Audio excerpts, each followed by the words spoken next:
Fox 61 Breaking News now. We begin tonight with breaking news in Manchester, where police arrested 3 people just months after a car hit and killed a young girl. Thank you so much for joining us tonight at 6. I'm Annette Montgomery. Police say 4-year-old Akari Cortez left her home early the morning of June 10th and was wandering the neighborhood when 49-year-old Tarquil Ambia of Manchester hit and killed her. Ambia now faces several charges tonight, including driving while using a cell phone. He's out on bond and due back in court next week. Prior to her death, the State Department of Children and Families was investigating the Cortez family after 2 reports of alleged lack of supervision. Now, Akari's parents, 28-year-old Taylor Byron and 26-year-old Nathiel Cortez, are charged with risk of injury to a child. Both are out on bond and due in court September 9th. We'll have much more on this story tonight on the Fox 61 News at 10. Now to another top story. One man is fighting for his life and another is recovering after police say they were shot in the backyard of a home in New Haven. Fox 61's Alicia Hercules spoke with neighbors today and joins us live from where that shooting happened. Alicia, what did those neighbors tell you? Annette, neighbors I spoke with say they're afraid to take a walk down the street or even let their kids play outside after there have been 2 crime scenes in the past 2 weeks here on Judson Avenue. I'm very shocked over what I've seen here in the past 5 or 6 months. Milverta Mitchell has lived in her home on Judson Avenue for 46 years. She moved here in 1980 and says she initially mistook the sounds of gunshots for fireworks. And I wasn't paying it any attention until I seen the police car parked in the front of my door. A neighbor who wanted to remain off camera says her young son also heard the shots. My son had came in the living room and he said, "Mom, someone just set off some firecrackers." Just after 6:30, police responded to a shot spotter alert in the area of Meade Street and Judson Avenue.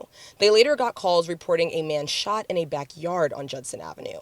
When they got there, police found a 21-year-old man on the ground with a gunshot wound. Police say his injuries are life-threatening. Shortly after the first 911 call, a 24-year-old man walked into a nearby hospital. Police say he had injuries stemming from the same incident. He's expected to recover. Assistant Police Chief Manmeet Bagtana says this isn't the first double shooting on this street. Approximately 2 weeks ago, we had a homicide here, a double homicide. She says they're investigating any possible connections. I can't say if they're connected, but we do see that there's a sudden increase in this area, and we're aware of that. Mitchell says the recent shootings makes her afraid to be outside. I'm nervous now because that's my walk. I usually go down that way for a walk in the morning. She says the uptick in violence on this street is terrifying for everyone, especially families with young children. I tell the family, just be safe with them out here. Police say this wasn't a random shooting. If you have any information, you're urged to call police. Live in New Haven, Alicia Hercules, Fox 61. Thank you so much, Alicia. Well, now let's turn to weather. Chief Meteorologist Rachel Frank is here. Rachel, beautiful weekend ahead of us. Absolutely stunning. We're looking at falling levels of humidity as we head through the evening tonight, and it will be downright refreshing. And this weekend, both days will look nice and bright and sunny, and you've got basically your pick of the weekend to do anything you want outside. I did want to give you an early heads up, though, that we're kind of back to our regularly scheduled programming next week with periods of rain and storminess Tuesday, Wednesday, and Thursday. So just put that in the back of your mind. But we don't have to think about that right now. We've got the whole weekend ahead of us. Temperatures are near 80 degrees for Hartford and New Haven, mid-70s in Waterbury. And while there have been a couple little showers here and there as the humidity starts to drop, it looks like most of the state will stay dry through the evening tonight. So an isolated shower early, and then those temperatures tumble, 50s by daybreak and lots of sunshine tomorrow. Your full forecast is coming up, Annette. Rachel, and speaking of sunshine tomorrow, for 39 years, what started as a fundraiser for the Plainville Fire Department has now grown into a signature event lasting days that's brought a lot of hot air balloons to the area from all over the Northeast. Fox 61's Christine Stoddard joins us live from the Plainville Hot Air Balloon Festival. Christine, how does it look out there right now? I can't even see you. Can you see me now? I'm in a popcorn box. There are all kinds of festivities warming up here. Lots of cotton candy and caramel apples. The rides are out, the vendors are up, but no balloons quite yet. They won't be up for a couple more hours. I spoke to the committee chairman, Adam Siegel, for more information about this long-lasting tradition. This is a very large undertaking. It's a large event, so it's just a bringing together of a lot of different people, a lot of different departments throughout the town, police department, public works, building and grounds. So it's everybody coming together to get the job done, and that's really what, kind of makes this really happen for the community. It is a fundraiser for the fire company, but we really enjoy bringing everyone together, and there's a lot to see and do here. How many balloons are there going to be, and where are they coming from? There's 27 balloons this year, which is actually the highest we've had in many, many years. They come from all over New England, Connecticut. There's a lot in Connecticut, but all throughout New England. Tell me about some of the vendors who are here. What are some of the activities? Yeah, so obviously behind me we have some amusement rides for the kids. There's something for all ages. We've got just about 90 craft vendors selling various things, whether it be candy, candles, jewelry, squishies, all the things you could possibly think of. And then we've got about 20 food trucks offering a wide variety of different types of food. And what do you think makes hot air balloons so special in this digital age where we're glued to our phones? Yeah, I mean, for those of you who have never seen a hot air balloon up close, I think it's really awesome to kind of see you're literally feet away from these balloons. You see them in the sky, they look tiny, but when you're really up close to them, it's pretty awesome sight. The balloon glow on Friday, if you've never seen a balloon at night because they don't fly at night, it's just a really spectacular sight to see. The balloons will be tethered up tonight around 6:30 or 7, so not quite yet. And the first launch is going to happen tomorrow morning at 6. In Plainville, Christine Stoddard, Fox 61.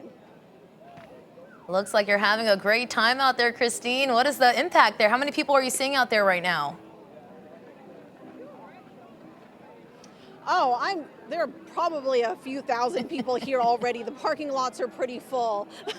Nice. Perfect weather for it. Well, keep having fun. I love seeing you behind the popcorn.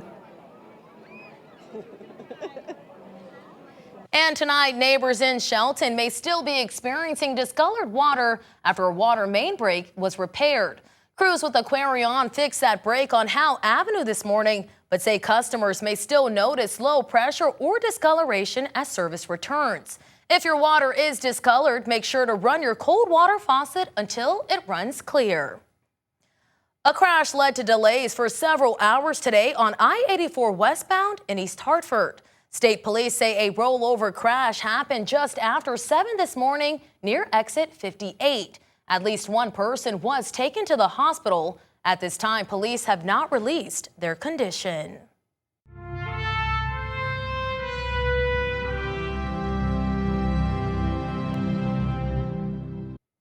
Next month will mark 25 years since 9/11 and the terror attacks at the World Trade Center.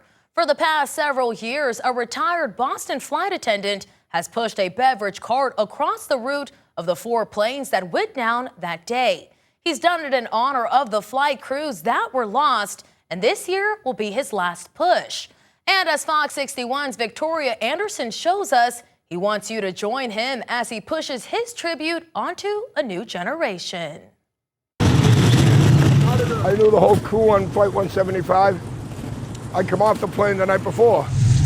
This is no big deal to me to push a cart compared to what they dealt with, A 220-mile journey over 28 days to honor 36 heroes. Amy Jarrett, I flew with her. I flew with all these guys. A push, 25 years in the making.